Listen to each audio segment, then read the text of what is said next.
Are you a businesswoman who is finding it challenging to get your ideas across and make a point? Welcome to Speakers Who Get Results with Elizabeth Bachman, a podcast dedicated to helping women get the visibility they want, whether making a speech or talking in a meeting. Every week, get valuable lessons from Elizabeth or learn from her roundtable conversations with experts and speakers on how to make a difference, not just a point. On to the show with your host, Elizabeth Bachman. Hello, and welcome to Speakers Who Get Results. I'm Elizabeth Bachman, your host, and this is the podcast where we interview experts from around the world on subjects such as leadership, communication skills, presentation skills, diversity, and really how women, especially for women, can step forward and claim their value, claim their power. Before we get started, I'd like to invite you to see where your presentation skills are strong by taking our free 4-minute assessment at speakforresultsquiz.com. That's www.speakforresultsquiz.com. And that's where you can see where your strengths are and where they're serving you and where perhaps a little bit of support could help you get the results you want and the recognition that you deserve. My guest today is Alicia Jabbar, and Alicia has delivered and designed and delivered more than 100 women's leadership programs in well over 25 organizations. She has an unconventional approach to women's leadership, which acknowledges the impacts of systemic oppression in its design. And what I particularly like about Alicia is that she talks about how we can recognize what's authentic for us and what isn't, and where we need to really pay attention and then make a choice to have a different response. It was a very interesting conversation. I know you'll enjoy it. On to the interview with Alicia Jabbar. Alicia Jabbar, welcome to Speakers Who Get Results. Thank you so much for having me. Well, I'm delighted to have you here. We have lots of things to talk about, but before I get started, let me ask you, who would be your dream interview? If you could interview someone who's no longer with us, who would it be? What would you ask them, and who should be listening? Yeah, my dream interview would be Rachel Carson. She was an author who wrote a book called Silent Spring. And essentially that book revealed a lot of what was going on with pesticides in the agriculture industry. I would want to interview her because she intersects with a lot of my passions. Mm-hmm. And she really put herself as a stand against a mega industry, which was a vulnerable act. And I would want to understand from her what led her to make that decision and to make a name for herself in that way, and how she handled the very large backlash that came as a result of what she wrote and put out into the world. This was in the 70s, right? Yes. Yeah. It was one of the early she was one of the early environmental voices against pesticides. Correct. Right. And the title, Silent Spring, if I remember, I read it many years ago. Yeah. If I remember that the title Silent Spring refers to what happens when spring comes and there are no insects and there are no birds. Yes.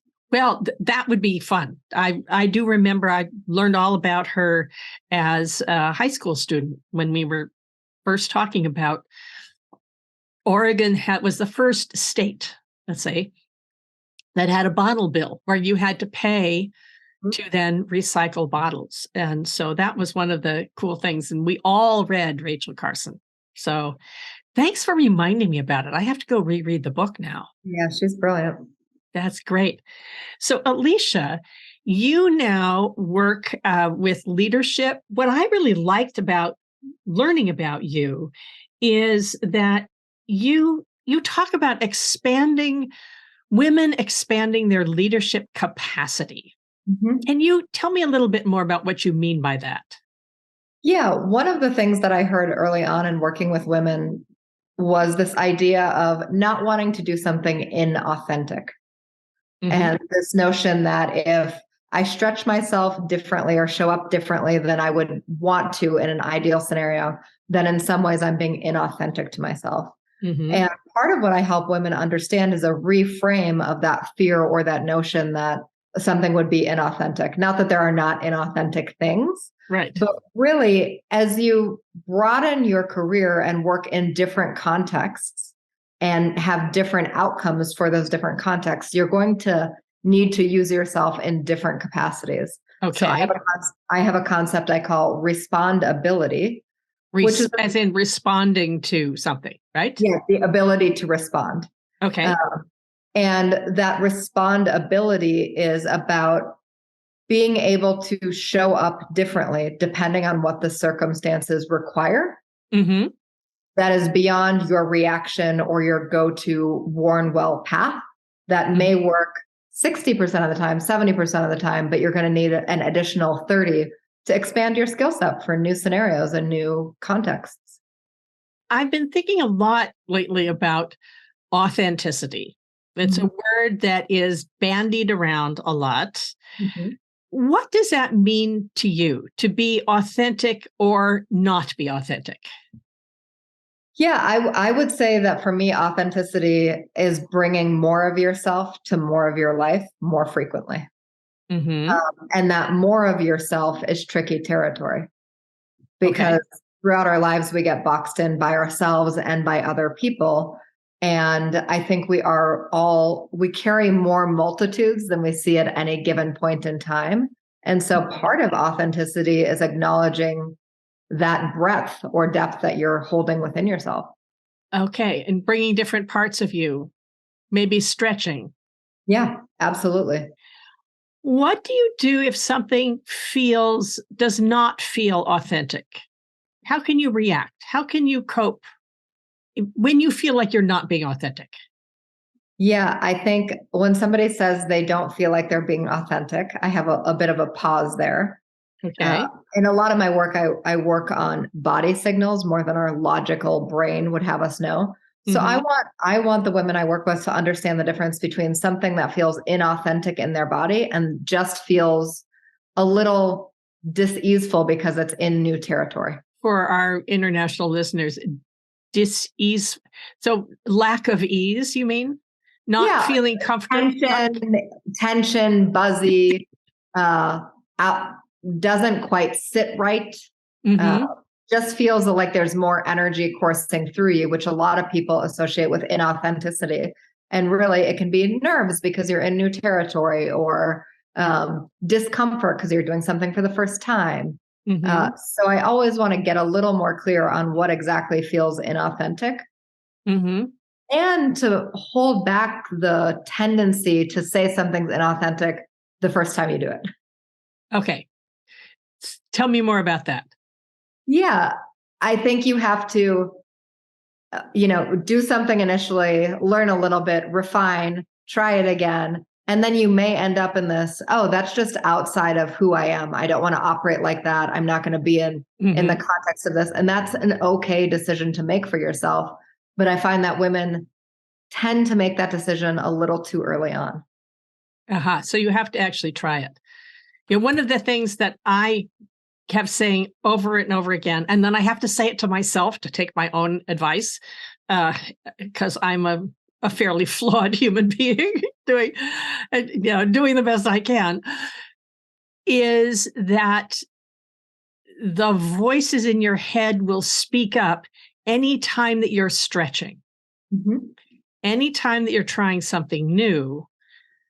And the art of being an adult is to recognize the voices and then recognize that they're there and get out the other side. I was thinking about many years ago when I was in a dark time in my life, and I called a friend and said, "Does it ever get any better?" And he said, "It doesn't get better, but it gets faster," which is you've got the tools especially if you're working with a coach, right? Yeah. The coach is there to give you tools to recognize those voices and then move through them. 100%. And I think your problems get better. Your problems get better. Okay. Yeah, I mean, it's like the same thing that would cause those voices to flare up today are things that are a much greater scale than maybe would have caused it to flare up for me 10 years ago. Right. It's like the voice still exists because I'm stretching, but what I'm stretching into is a lot larger. Uh-huh. And right. so there's a little bit of an appreciation for the journey of, I can say, oh, this voice is always here. And maybe that's true, but the context at which it's showing up is way greater. Thank you for that. That's a good point. To recognize how far you've come. And and the voices will probably always be there. Yeah. My mother in the back of my head. For most of us, that's true. Yes. Yeah. I don't know who else it is, but often it's my mother. So Alicia, talk to me more about, expand a little bit more on the respondability and the skill that is. Yeah, I think the skill is a pause and a different response. Okay. So let me give a concrete example, and I'll use a client that I'm working with right now. I have a client who is the first of a function that a business really needs. Okay. And so she is holding a dual role, actually, as many of my clients do based on who I serve, of educating on a specific function that the organization needs to adopt to get to where they want to go. Mm-hmm. And functionally executing against the vision. So there's an education and an execution perspective. For her, there is something that she has worn in her leadership around not wanting to explain herself. Okay. She came in with this point of view that if I was in a situation where I needed to explain myself, then I was doing myself a disservice. I was working with people I shouldn't trust, yada, yada, yada. So that's kind of the story that she comes in with. She's in the straddling context of educating and executing against a vision. And for her, respondability is viewing a behavior that she would have said absolutely not to as 100% necessary in order to do what the organization has her in charge of doing. Mm-hmm. Okay. And so there are contexts in her world where she may not want to leverage the behavior of what she calls explaining herself. And just because she has to do it in this context doesn't say anything about those previous ground rules that she set for herself. She is being a respondable leader by making that choice differently. It's all about the listener. Mm-hmm. It's all about what they need. In marketing, you would say it's all about the client. Mm-hmm. Who's your employer and what do they really need? Can we talk a little bit about the way social conditioning stops us from stretching as women? Yeah, this for me comes into play as women grow organizationally or into higher levels of the organization. For example, if you are anything like me, and I think this is pretty prominent even for an international audience, a woman is conditioned when she's younger to have her role be to take care of the needs of other people. Mm-hmm. And this serves women in their careers a lot of ways. Research shows all of the ways that serves us. Mm-hmm. As you level up, one of the places that this gets in the way is if you are truly being a visionary leader, your signals for what other people want are not necessarily going to be as clear. Okay. So to take on that kind of role in an organization, it's going to feel off to you because it has you be in territory of value that your conditioning suggests against. Okay. Tell me more about that. Yeah. If you have operated and used yourself in order to satisfy what other people need and then you're in a position to actually identify what that is in realms where it is not as clear, you're going to feel very wobbly because the signal is not as strong. You're both creating the signal and then delivering against the signal. And nobody is offering that reflection of, is this what we want or is this what we don't want? In the same capacity as we're used to understanding. I see. It's the sort of thing that, to get so many women to sublimate what they really want for the sake of getting the project done. Correct. And which means that the people who didn't do all the work can still go off and claim the credit for it. Which is a big part of what both you and I do to make sure that women get the credit for what we want when our whole society teaches us not to.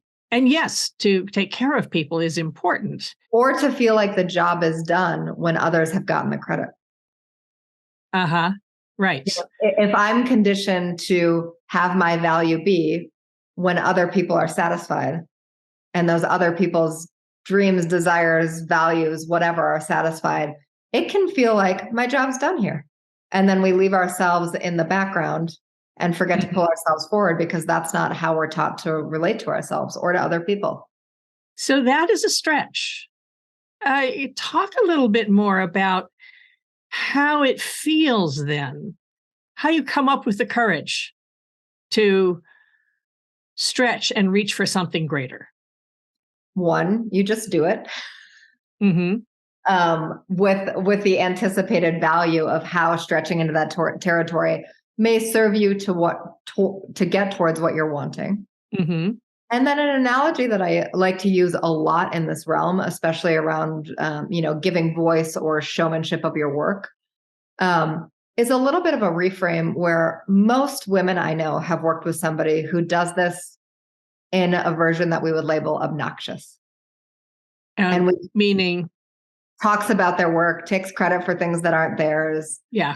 Never doesn't say what, no matter what kind of conversation you're in, they're always highlighting themselves. Most of us have had an experience of working with somebody like that. Right.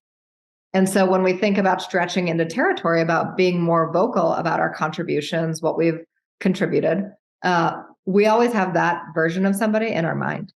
It feels like we're shoulder to shoulder with that person. And if we say anything, we're going to become that person.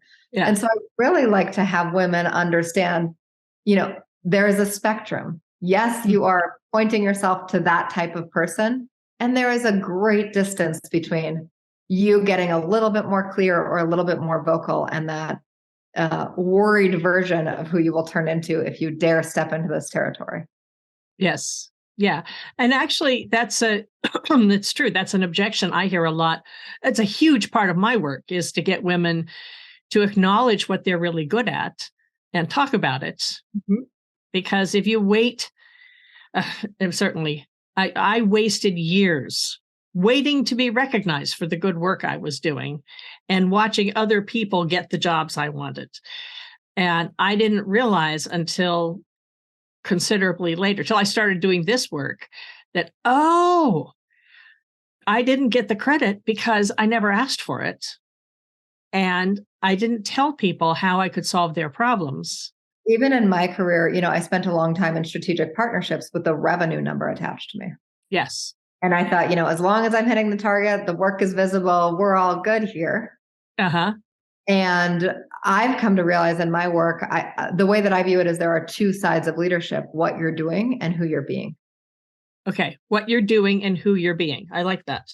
Yep. And so even if it was clear that I was, quote unquote, doing my job by hitting my revenue targets or exceeding them, what I failed to highlight for myself and be vocal about is who I was being when I was doing that work. How was I showing up? What skills was I bringing forward? What was the unique characteristics that allowed me to get the job done? And so I think having women look at, you could just take an inventory of like the 10 most pivotal moments in your life and say, okay, who did you have to be in each of those moments? And you're starting to kind of uncover or discover your leadership strengths. How does somebody know it's time to reach out to someone like you or me? I think in the best case scenario, Okay. a proactive decision because you're stepping into new territory that you know is going to require a different way, a different orientation to your work.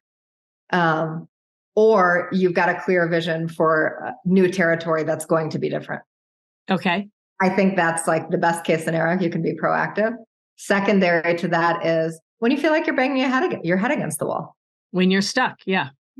Frustrated, banging your head against the wall. Yeah. Yes. Feeling like you're doing everything right or that you're supposed to be doing and it's not leading you to where you want to go. That would be an excellent, secondary time. Okay. Yes. And certainly it's a lot of what moves people to call me up for sure. Yeah.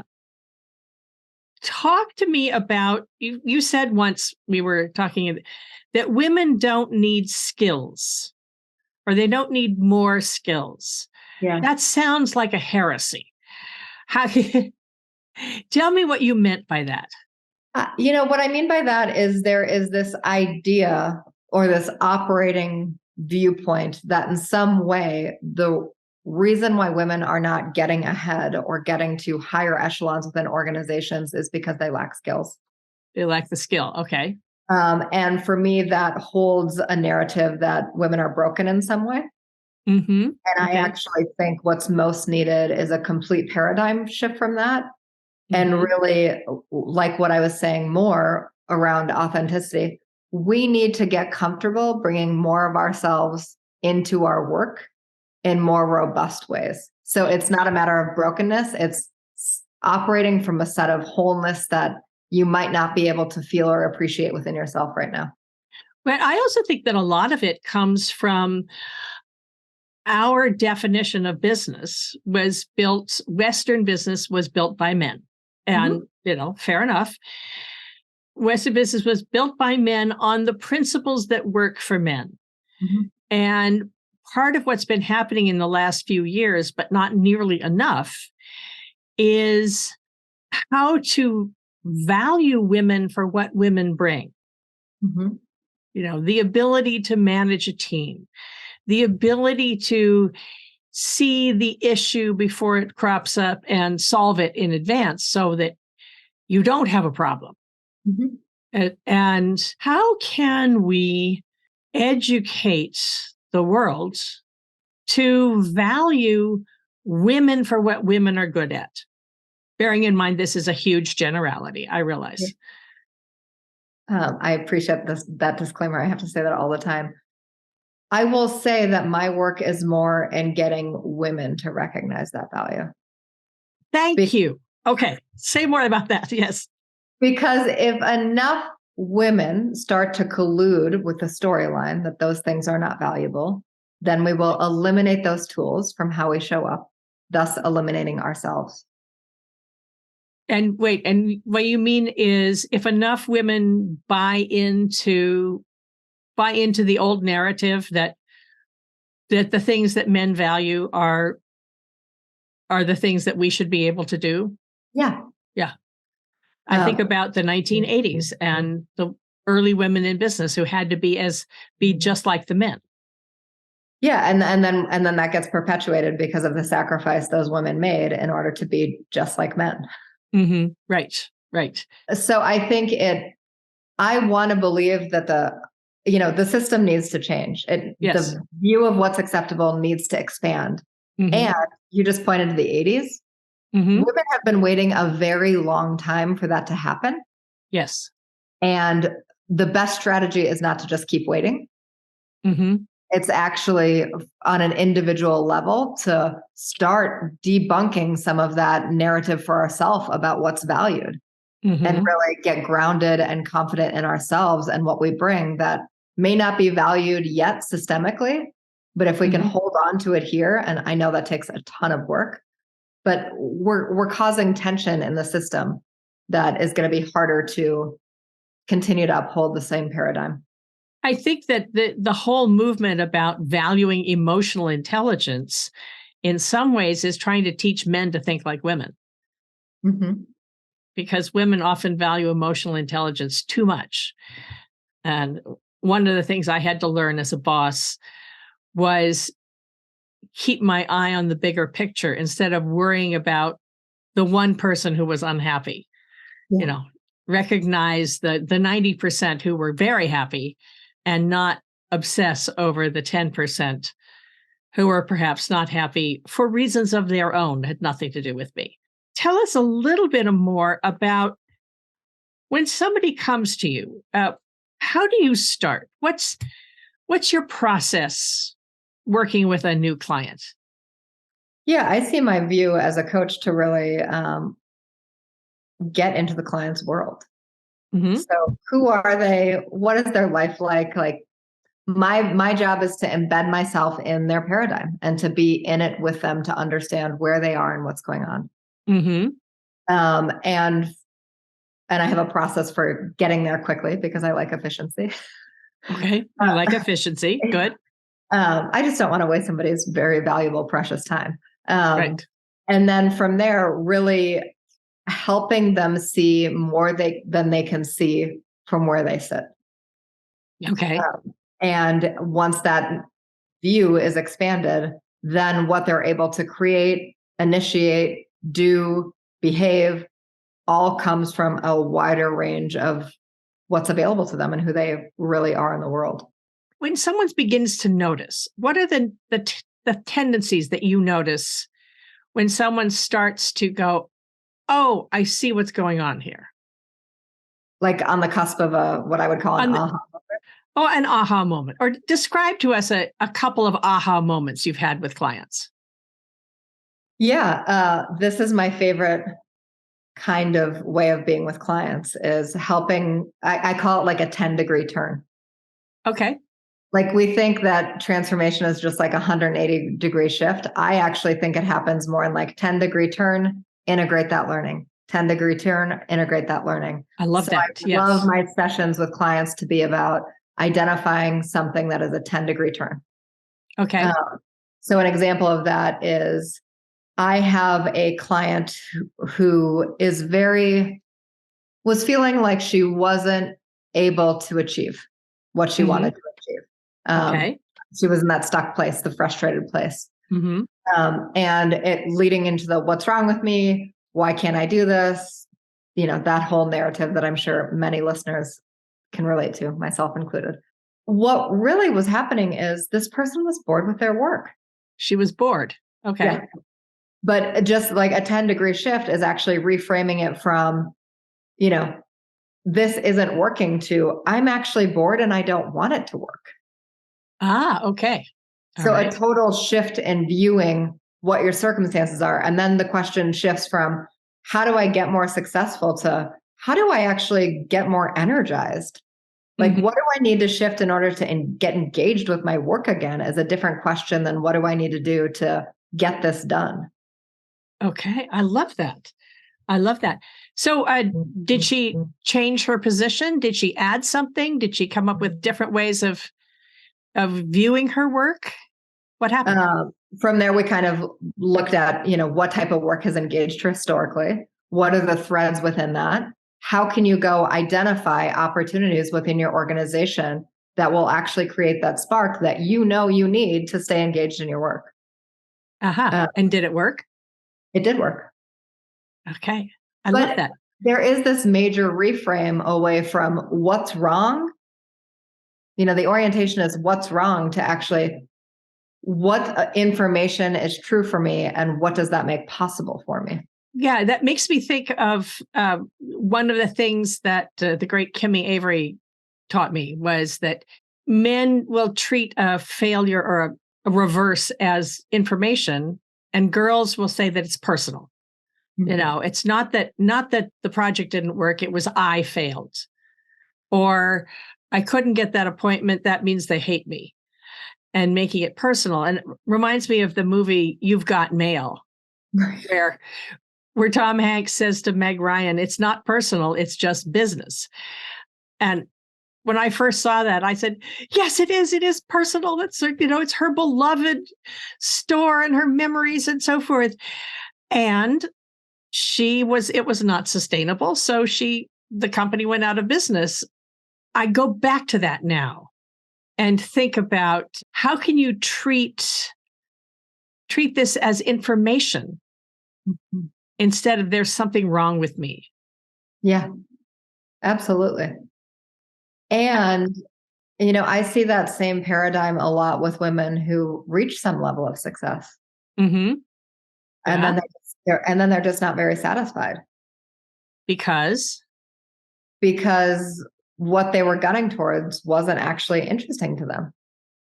At some point they left behind some idea of what they really wanted and got laser focused, as we all do, on something specific. And then when they get there, it's not working for them. It's not what they thought it would be, all of these different things. And I find that for women especially, it's hard to then listen to that and make a different choice. It's all about choices. Yes. About the choices you make. Yeah. Well, Alicia Jabbar, this has been fascinating. It seems to me we've talked a lot about awareness.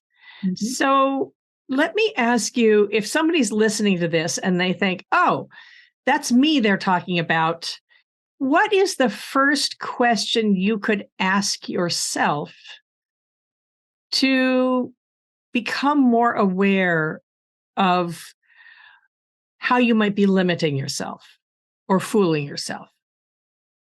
Yeah, I think I would, and I do this in my programs, have women take an inventory of what they've been told is appropriate for a woman in life, in work, whatever, and then look at that rule book and take inventory of how that served you and where it may be limiting you, because both are always true, but that creates enough context for you to make choices that maybe stretch into that discomfort zone, or to reevaluate whether or not following a certain set of rules is the same set you want to be following in as many contexts as you may be. Okay. This is where I always think that nobody actively trains us to limit ourselves. It's just hundreds of years of society, social expectations. I'm going to say we are socialized to do this or that, but that's a wonderful place to end. I thank you, Alicia. This has been so interesting and so much fun to have you on the podcast. I'm sure I will think about 15 more questions after we hang up, but thank you so much for having been a guest here. And thank you so much for having me, Elizabeth. Okay. This has been Speakers Who Get Results. I'm Elizabeth Bachman, your host. If you enjoyed this conversation, please tell your friends, subscribe to the podcast, subscribe to us on YouTube, share us, and go to Apple Podcasts, whether you use Apple or not, leave us a good review on Apple Podcasts. That's the one that matters. And come back. I'll see you on the next one. We have just concluded another great episode of Speakers Who Get Results with your host, Elizabeth Bachman. If you got value from today's episode, please feel free to share us with your friends and colleagues. You may also visit elizabethbachman.com for additional resources. Be sure to tune in every week for new episodes, and thanks for tuning in.